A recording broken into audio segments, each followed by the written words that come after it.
RTI Live News. Ask for right.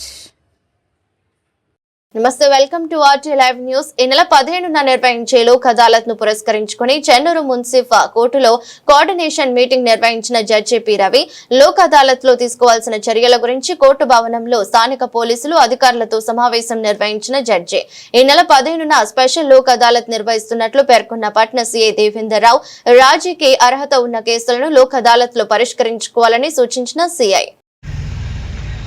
ఈ నెల 15వ తారీఖున స్పెషల్ లోక్ అదాలత్ ఏర్పాటు చేయడం జరిగింది. దీనికి సంబంధించి మేము కోర్టులో సార్తో మీటింగ్ అటెండ్ అవ్వడం జరిగింది. కక్షిదారులకు ఒకటే రిక్వెస్ట్ చేసి ఏంటంటే పోలీస్ స్టేషన్ తరఫున మా పోలీస్ తరఫున అప్పుడు క్షణికావేశంలో పెట్టుకున్న కేసులు రాజీ కాదగ్గ కేసులను, తర్వాత కాంపౌండబుల్, తర్వాత ఫైన్ వేసుకునే కేసులు ఏమి ఉన్నాయో వాటిని కక్షిదారులు రెండు పార్టీలు కనుక ఒప్పుకున్నట్లయితే పోలీస్ స్టేషన్లో వారికి పిలిపించేసి కోర్టుకు తీసుకొచ్చేసి రెండు పార్టీల అంగీకారంతో రాజీ చేయించడానికి మా వంతుగా ప్రయత్నం చేస్తాం అనేసి. కాబట్టి రాజీ కాదగ్గ కేసులలో కక్షిదారులు కాంప్రమైజ్ అయినట్లయితే మీకు మా పోలీస్ తరఫు నుంచి కోర్టులో రాజీ చేయించడానికి మా వంతుగా ప్రయత్నం చేస్తున్నామని తెలియజేస్తున్నాం.